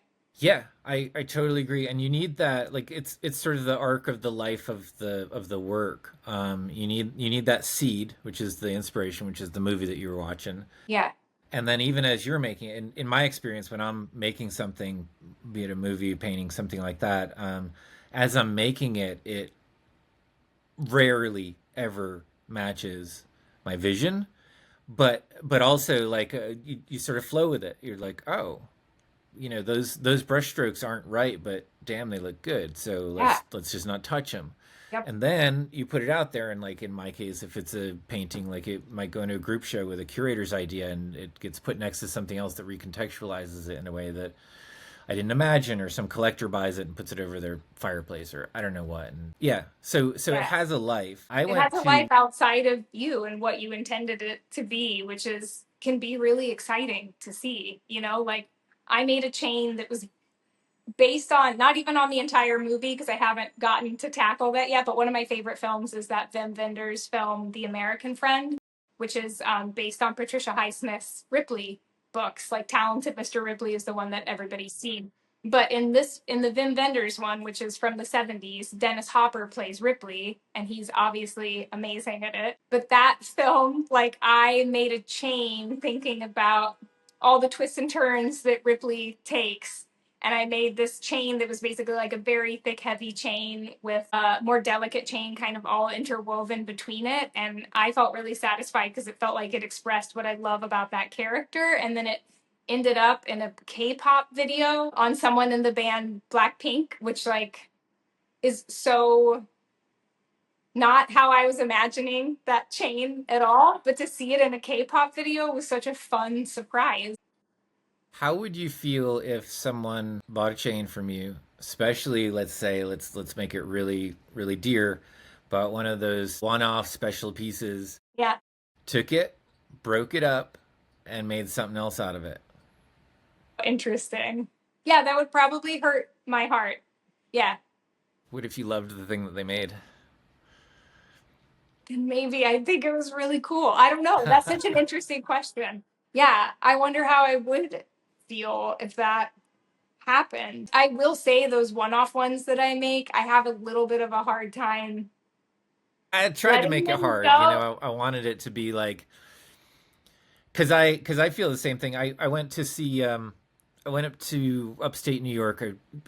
This thing, I got bussed up there with a bunch of artists, and we saw Frederick Church's estate, who was this old Hudson River Valley painter, made a fortune by doing like a 40-foot wide painting of Niagara Falls, and 19th century sometime, like before there was any kind of photography like that. There were daguerreotypes and things, but and they would put it in a tent, like at a almost like a circus tent. It traveled, and people would pay to come in and see it. Like probably sold it at some point, but like it wasn't a market concept of I'm going to sell this painting. It was like this painting is an experience. You pay to come and see it, and it was like so these That's people in the really Midwest interesting. could see what it was like to be at the edge of Niagara Falls. Yeah. Anyway, so this was very profitable for him, and he has this beautiful estate, and he was able to buy all these old paintings, and they took us into this back room where they had some of his collection, and some of them are out there. I don't even remember what they were. The thing that I remember is that he had decided that some of these paintings could be better, and so he took the varnish off of them and painted into them like old master paintings. And so the curators, the you call them the, let's just say curators, they have this conundrum now of like we could restore the old master painting, but then in order to do so, we're erasing the new masterwork that went on top of it. That's really interesting to think about. I mean, I think I don't know. I guess that's what you should do with art, right? Is make it, put it out in the world and see what the world does with it. But I do understand that as an artist, you get a little bit, especially some of these like one offs that I've made. I spent 2 weeks making just this one piece, and it's so hard to even think about it going to like live with someone else, let alone if someone were to add something to it or break it apart and make it into something else. That would be so challenging, but also pretty cool to see what someone else would Well, do with it. I think the most likely realistic thing, because there's a tradition of appropriation in image making, art making, and what you would do is like take a photo of the old master painting and collage it into your thing. So so I guess maybe there's another extension of that which won't be quite as hard of a question of like, what if you find somebody who's basically doing your thing and putting their angle on it? How's that feel? Well, I will say that after that K-pop Blackpink video came out, I did find that there's someone making knockoffs of my pieces in China, which is to me thrilling and exciting. It's flattering, yeah. It's so flattering. I was like, oh my God, there's a knockoff that costs $19.99 available on this website in China. But I was so excited to see it. And the funny thing is, like, they did not use the technique that I used at all. It wasn't like they used the same technique out of cheaper materials. They actually just tried to like visually mimic what it looks like. But to me, that was like such high praise that there's like a knockoff of it somewhere. That's such a fun experience as an artist to be like, oh, somebody thought this was cool enough that they took the time to make a very cheap version of this because people want it, but they aren't going to buy the actual original one that she wore in the video. So that I love. That I found like really. Well, what if it's so one of my stories that I think of is I was making a film. So I did screen tests and debut and got a whole lot of press and that creates opportunities. Like there are problems that it creates and me emotionally, in terms of like, you Yeah. know, whatever. That's a whole nother story. But it created opportunities as well. And so I had a person come to me who wanted to produce a film, and I wanted to do a feature and stuff. And then I learned that like you got to start somewhere. So Yeah. we made a short. This is all to say, like I went in their studio. They were funding also a black metal documentary. It's possible you've even seen it. But he introduced me Probably. to the two people who were making it, and they were still in the process of filming it. And he had shown them my stuff, and so Screen Test has a particular aesthetic to it. Like I said, it's a little bit trashy, but so I had people up against like a white wall, and I just had clip lamps up above. Like I wanted it to be very, very like ad hoc, whatever. Yeah. So the people have like three shadows Yeah. of different intensities that overlap and stuff. It is not like a professional looking thing, but it has kind of like this. It has a very cool look to it. And when that movie came out, you see the first scene and they're interviewing one of these black metal people, and they did exactly the same thing. And it Uh-huh. didn't do it all the way through. I was like, oh, this was the last thing that they did after they saw that. And Yeah. I am kind of torn about that because part of it is like, oh, that shows me that I did something that is cool and it's Yes. influential or whatever. Yes. But the other side of that is like, damn it, that was my thing, Yep. you know? I mean, and that's a hard thing, right? When you make something that people are drawn to, and then there starts to become a diffusion of whatever that thing is and other things, it does let you know you're on the right track to something that looks or feels cool or has like an edge to it that other people are trying to capture. But it is also really hard on your heart to be like, wait, that was my idea. I was going to do that, and like, that's a hard part about being an artist too, right? Because whatever you do, if people like it, it will get some sort of treatment in that way. Um, Cheaper, not as good, Well, to or be in a clear different too, context. like this kind of stuff seems to happen to me through my life. I also showed up at a gallery with like, an installation show that I'd done that I was kind of shopping around, and the dealer who wound up showing me a bit later said, "I really like your work. Take a look at my next show." And he showed me like the person had done their work in a ViewMaster, for one thing, if you remember Yeah, what those are. yeah, And yeah, yeah, I was like, already I'm jealous. And I looked in, and this installation I done, like this person had just gotten out of graduate school in Los Angeles, and I had done this thing in Connecticut. Like there was no way for the two of us to know about it, but they were so visibly similar, like down to the point where like my sister had this wallpaper in her room that we took down, and I reconstituted it it was like a rainbow on a field, like a big mural wallpaper. I reconstituted it and mixed it up and did it like, wrong. yeah. He was using exactly like he had found it to buy it. He was using exactly the same, and he just did it right. So it was like that was the difference. Was like we were basically doing the same thing, even down to like using like a '70s music soundtrack Yeah, for the whole yeah. thing. And we were from opposite sides of the country. It's just that he'd arrived first, like he had the show scheduled. Do you believe that there is something like a collective consciousness that people are tapping into where Yeah, No, definitely. Because so then I went away and I came back to him with this trailer for a movie that didn't exist called Super, starring me and Johnny Depp. And I had all these Amazing. movie posters and stuff like that. And I walk into his gallery to show him, and he's showing, I think it was Alex Lambert, who was a former assistant of Matthew Barney, so she sort of understood how to do these things, and she had made a trailer for a movie that didn't exist, and that was her show. And so I was Yes. like, all right, start again. Yep. And then I came out and I did screen tests, and this time, and this is the same dealer, this time I got there first because his video artist, like he had chosen somebody else over me. His video artist had a movie called Screen Test that they were going to show, and I got there. So he had to do an emergency, like they did a project room show of it. Like they kicked out whoever was going to be on project room, and he just realized that he had to, because if he waited to show that, it was just never going to get be able to get shown, Yes. because Yes. then it would be like, oh, he's just copying this other Yes. thing or something. Whereas if he shows at the same time, even if it wasn't ideal, history knows that we just made them in parallel. Yes. Yeah, and I wonder how often things like that happen, or do they happen so separately that those worlds never intersect and you never even know? But obviously now with social media, there's so much more, you see more what other artists are doing, whereas like maybe before, had you done that, I don't know, like I guess I wonder how often that happens, and then the two people who made the very similar thing find each other. Well, I think that like the trailer for the movie that doesn't exist, a lot of that had to do with the tech that was available at the time. You know, like all of a sudden, like video stuff was starting to become something that you could do in a way that you could fake being professional. Like all of a sudden with Yes. the desktop computer, and I was right on the cutting edge of it, and she was too, because she'd been through everything with Matthew Barney, Yeah. and she'd learned, because he did all that stuff on a shoestring.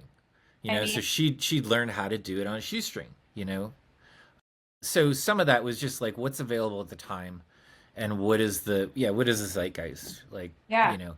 So in a sense that's the collective unconscious. I don't know how magical that is, but like it's all magic. I mean, that's one of my things about making art, is that I think that you make magic, I you think know. you do too. And I think that when I look at a lot of my friends that really have sunk into their personal creative work, even if it's not for profit, even if it's not to show other people, I sense that my friends that do that have a more positive view on the world. Whereas people who don't have that outlet, I think things start to get really depressing and really bleak feeling, you know? And yeah, I feel like my friends who are doing creative things are just in general more positive people. Maybe because we're a little disconnected from reality. And I mean, I certainly think like I I feel as though I live inside of movies, which is maybe not, maybe what gives me a little bit more social anxiety because it's harder for me to interact with people, or like I'm always that person at a party where I'm like, oh yeah, this is just like that scene from that movie with this and that, and like nobody ever knows what the fuck I'm talking about, and that's fine. I'm very Do comfortable you with that at this point. find yourself saying lines along with characters? Oh, that's, I have movies that when I put them on in here, I can say every single word to them. Like I am, and I know exactly how their voice sounds when they say it. Like I have way too much of that from movies where it's like, why do I know? Why does my brain still remember every word to whatever, and I can't even fucking remember what I was supposed to do today? But Yeah, when I was a kid, my parents used to, like, we went on vacation, for instance, one time. My sister wanted to do something, I didn't want to do it, so they dropped me off at the theater to watch Star Wars. And at yeah, that time, I don't even know that if you can anymore, but I sat through it twice.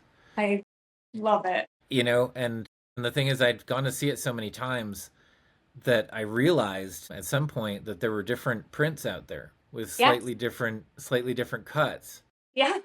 and like I Oh, could tell the mixing and difference between craft. them, and That's so that came cool. from like sitting through 2 hours of film over But and over and also over. from being the type of person that notices things like that. I think there's a lot of people who move through life and don't really I don't know what that is. I don't know if it's necessarily creative people or what, but I think there's a lot of details that most people So miss. there's a lot of insane people, you mean, like us?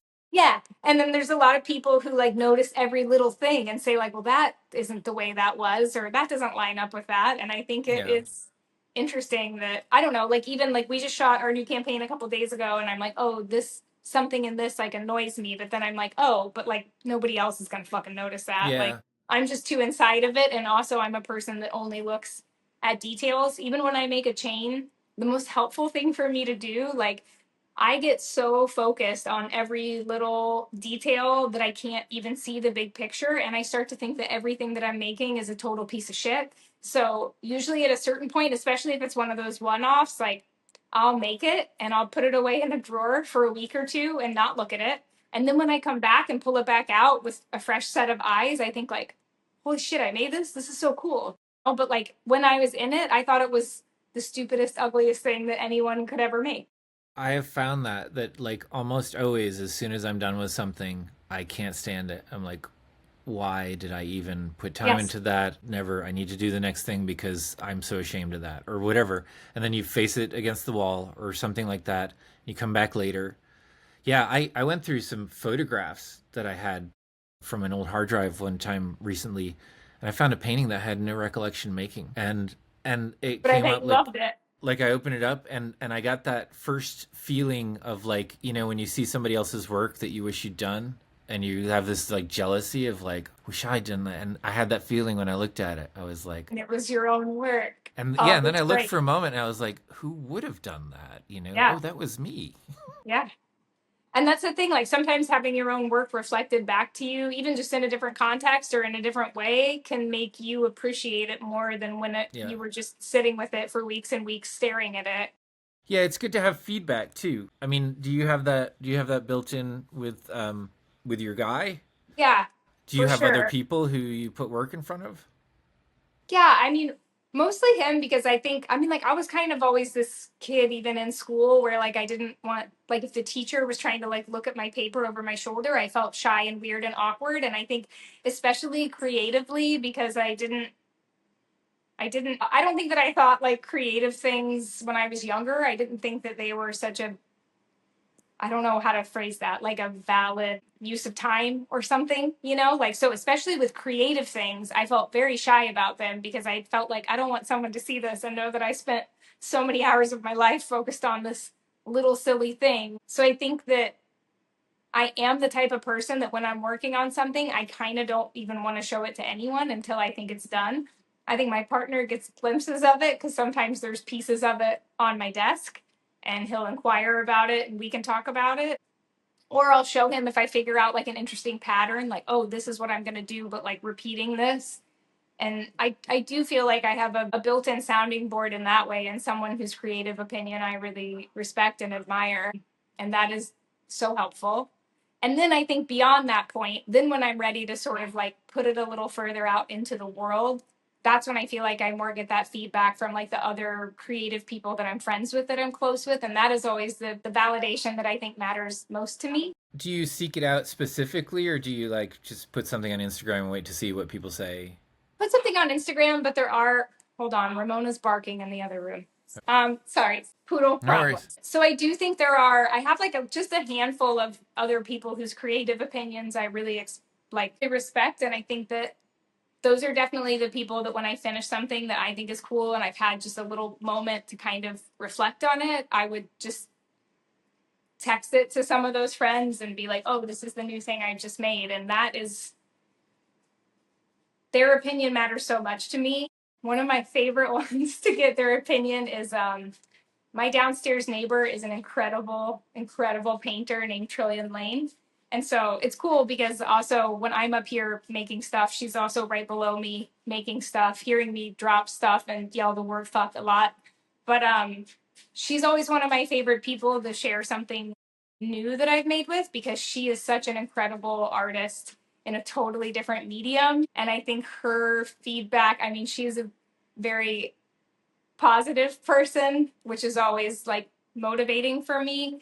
But I also think just someone who's her dad was a painter. She grew up in the old loft building that we live in. She's been immersed in this creative New York world for her entire life. So I really value her opinions on anything creative. And but we also have such different perspectives that I think it's she's always someone I'm really excited to share the work with. And we do that back and forth, you know, if I'm like, hey, I'm working on this, and then she shows me what she's working on. And that's like such a probably what used to exist in this entire building when it Yeah, was yeah. all filled with artists. And, you know, there's only a few artists left in here for us to have those sort of conversations with, but Do you it's ever really get refreshing. hard feedback? Do you ever get people to tell you? I mean, nobody ever says it sucks. If you're gonna get good hard feedback, it's sort of like, why did you do that, or like, I don't Yeah. agree or something. I mean, I probably get the hardest feedback from also my partner. I feel like I get some of the most encouraging feedback, but also some of the most critical feedback, which is sometimes hard when that person is also your life partner.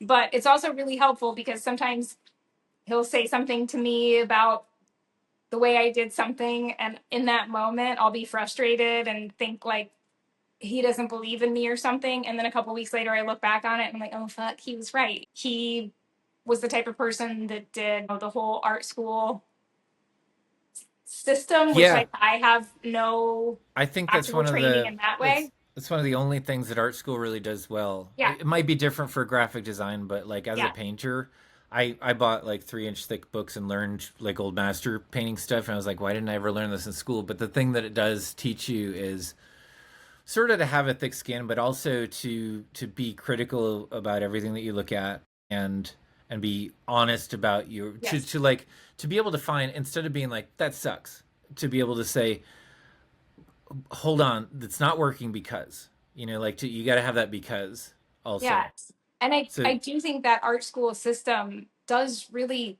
train you to think in that way, which like I was not ever trained to think in that way or to even look at creative things in like a critical way. I would just look at things and think like, oh, I like it or don't, and not like, why do I like that? Why am I drawn to that? Why am I turned off by this part of it? And I think the way he talks about art is different in that way. It's not so black or white. It's a lot of the in between. And I think that that is helpful, even though sometimes I feel like I don't know, because also probably his approval means a lot to me. So sometimes if he says like, well, why is this like this? Why'd you do that? It can feel a little like it can just sting a little bit.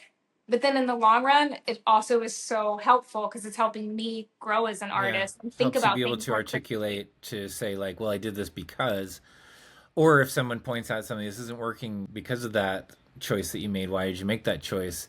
If you can't come up with a good answer, then that's a really good sign that you shouldn't have Yeah. And sometimes I made it. can't because I'm not used to even talking about my work. You know, it's like I'm just not, I've never had a phase where I had to like get up and present something and then defend why I made the choices I made. Like I've never had to do that with things that I make. They've always kind of just been things that I made personally for me. And I think that is an important part of growing and learning as an artist is getting Well, that feedback. I'm thinking too, like I was like, oh, you did go to you went to dance school.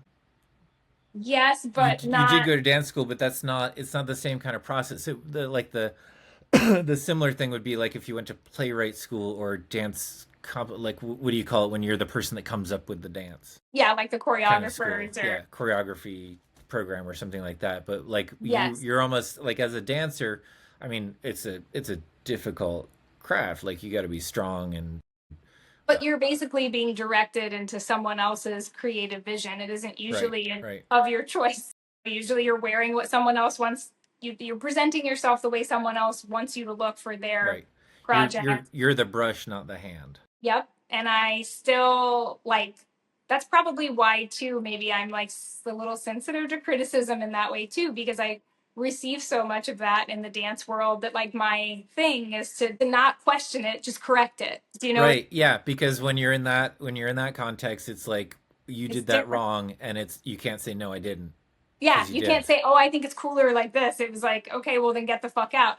Like, no, I think that that was the thing. I was so trained in this way of if someone points out something that's perceived as a flaw or something that's incorrect, you have to correct it to conform so that everyone looks the same while they're doing this specific thing. Whereas like you don't get a lot of moments of just individual self-expression within that, or at least not in the way that I was, the dance world that I was a part of. It was more like everybody trying to make a movement look the same. Yeah, and I think that I didn't learn to question those things or come back at those things as like, well, why does it need to be like that? Isn't it better like this? Like, you could not do that in the dance world without getting fired. So I definitely think I was trained in a way that made me just see things kind of one way. Um, and yeah, I think it's helpful learning how to think about things more critically and more Do open. you have a chance to critique other people? Because I think that's a helpful path to taking the critique well. When you can feel how you are thinking when you're saying those things. Yeah. No, I've never had the opportunity to do that. I mean, maybe someday I will go to actual art school and that would be really fun. I'll But send you some stuff and you can critique me. okay. But I love your work like wholeheartedly. So I don't know how That's a critical I will terrible actually be. critique. That's a terrible I critique. know, but I really mean that. But I also feel like that's because you and I think, have a lot of overlap in the things that we like and that we're drawn to. Everything that I've seen of yours, I think like, fuck, that's fucking cool. And you also just have such a refined, almost classical skill set that then But you, yeah, like I have that with you. That sort of like it has to the polish thing, and I yes, I work my butt off to move away from it.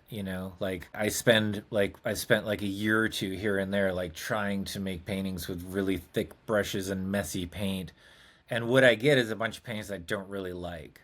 yeah, But then, of course, when I come back and I'm doing like the really tight stuff, I'll notice that it does loosen up a little bit out here.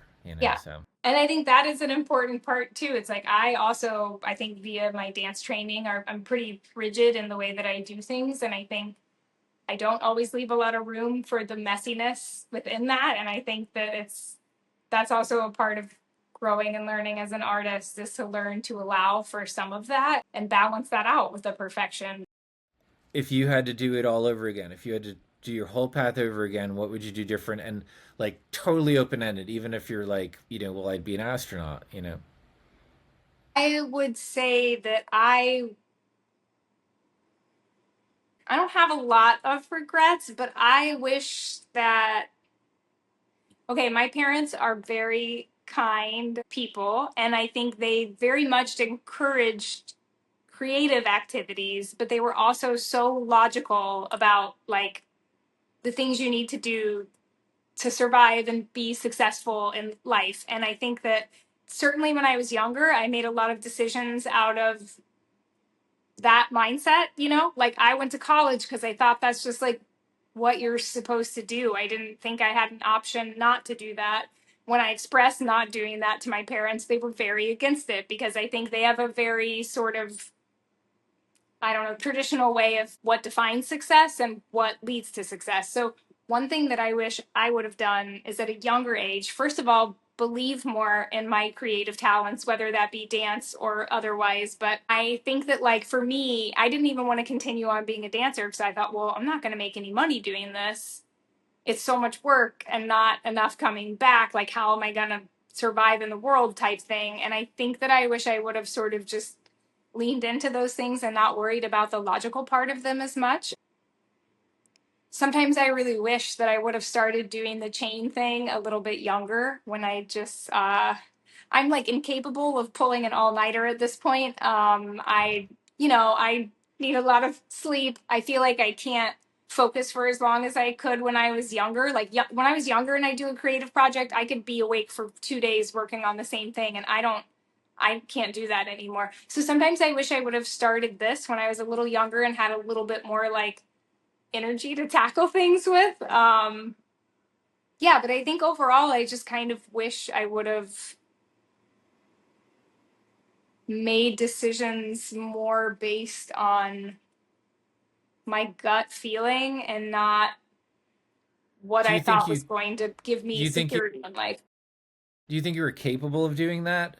Because I think there's a certain amount of easy to say that in retrospect, but I also do think that like uh that there are things like that, like even like from my youth I can think of similar things where I was perfectly capable of it, I just didn't know. Yeah.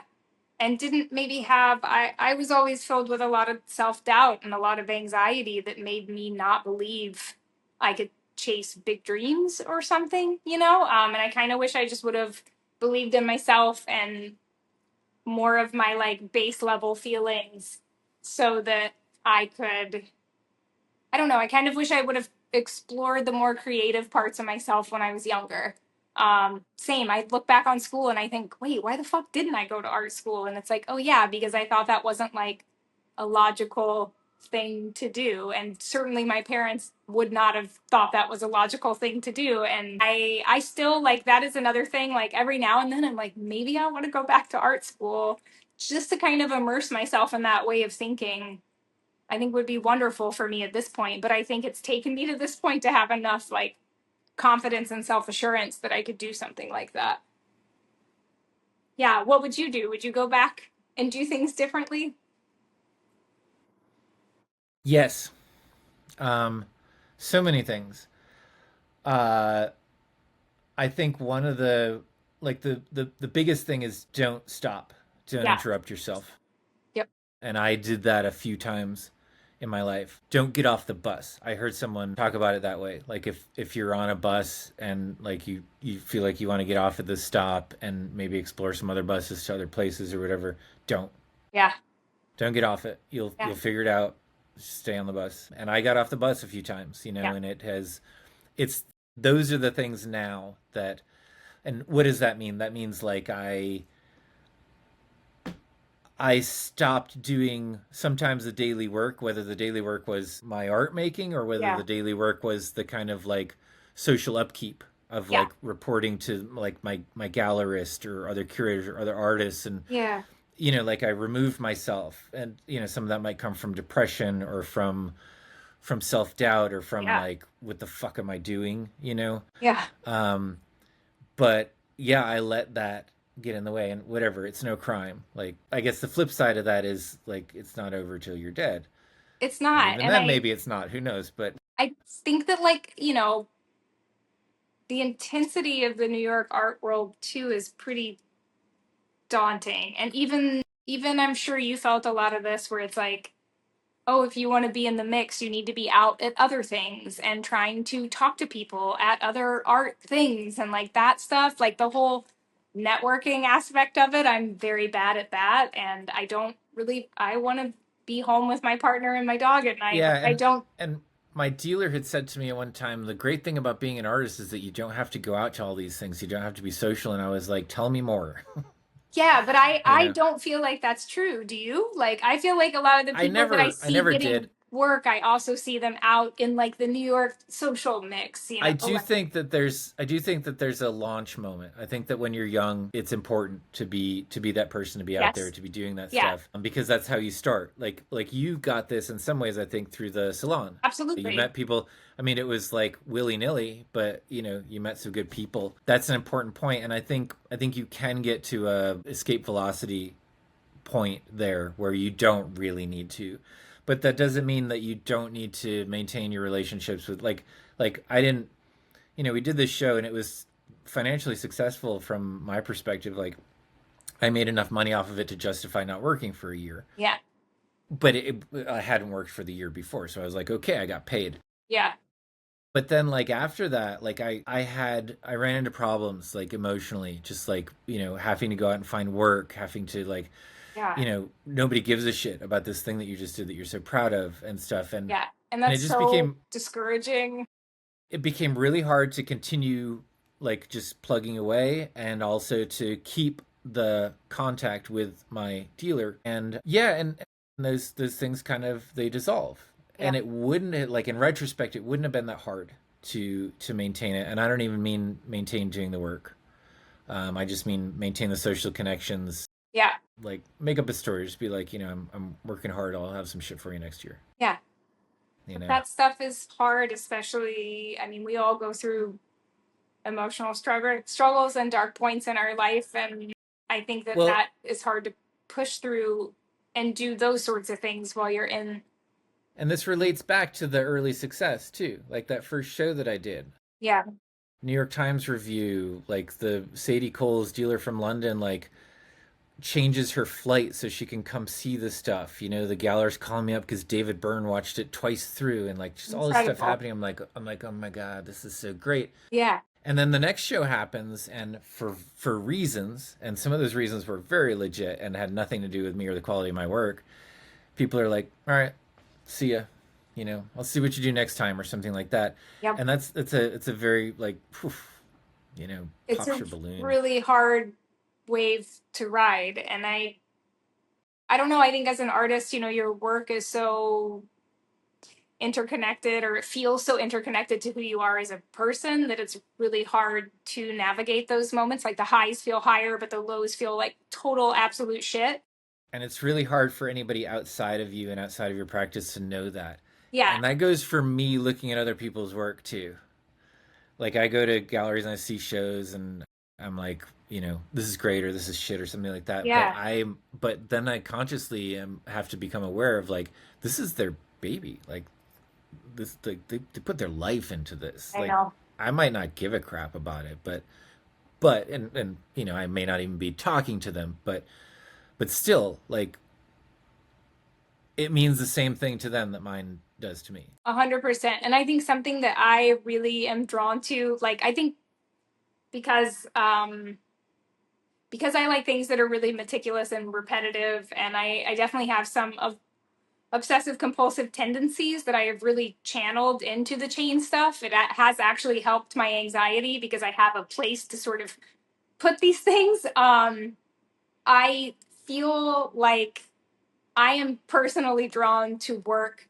Like when I see something that I can look at and say, like, oh my God, this person probably spent 2 years in a room by themselves, not talking to anyone, just doing the same thing over and over again. I always feel so deeply drawn to that because I just think, whatever the sacrifice for your craft, like when you can see that something is so meticulously done that that person had no other choice but to spend that much time with it and just with themselves, because like this stuff is never going to be as interesting to your partner or your friends as it is to you and your own setup, your own headspace when you're in your studio working. I think that that is, I look at work like that and I can not like it or not want it in my apartment or not even think that it's that good, but I will look at it and just be like, wow, I really just admire like the dedication to their craft and the time I think spent and focus. there's something in there too, like, when I talk about art making is magic making. This is a metaphor that I really love. Like I think it's sort of modern wizardry, and the thing that you're doing is casting a spell. And like to think of like an old wizard or something, and like you have to put a lot of yourself into it. Like you have to drain yourself into this thing in order to have this effect on the world, in order to charm someone, or like I don't know, whatever you cast Yeah, spells yeah, for, like strike them with lightning or yeah, something. And in fact, I think like the emotional laws of the universe or something are such that you're always going to have to put more of yourself into it than anyone's going to get out of it. That yeah, said, you make that thing and you put it out there, and it's like it travels across time and it affects people, like it changes people. And it might not even need to be like, oh my god, my life changed when I saw this. It might just be that they saw it, you yeah. know and some people, like a friend of mine, I made a painting of her, and there was like one of the things was like this hummingbird outside of a nest in the top corner, and her daughter, who's now getting ready to go to RISD 18 years later, when I went to visit them, her daughter did all these, had like drawings upon drawings all over a room of hummingbirds outside of nests. It's you so know cool. Yeah, that's magic. it is. It is. And I mean, I fully agree with that. And that is the magic that can keep any of us going through fucked up dark times. And like I think the significant or inspiring part of that magic is that it creates a connection. Like this kid doesn't, at this point in time, doesn't really know who I am, and at that point in time didn't know who I was. Didn't Yeah. matter who I was. Yeah. But it was this thing that like lit a fire. Yep. You know. And we think about the people that did that for us when we were young and how much, you don't realize it when it's happening. And then you look back, like I do with my old boss, and think, like, oh, fuck, that guy taught me everything, and like Yeah. that guy put that creative spark in me and that idea that You can be whoever the fuck you want to be and be unapologetic about it. And those moments are so meaningful. And you're right that, like, I mean, I guess the connections I've made through creative things that I've done have been the most meaningful, deepest connections I've had. And the friendships that I have where I can reach out to those people and say, I feel so fucked up. I'm so dumb spending all my money on metal to make shit that nobody even cares about, you know? And there are just, I have those friends who will be like, don't stop, keep going. Like, well, this is what we're here for. And I just think that's always a really important reminder that that is what we're here for, or at least what I'm here for and what you're here for. Yeah. And I do think it's magic. It is. It truly is. And I just let you continue talking because I think that's a great place to wrap. Yeah.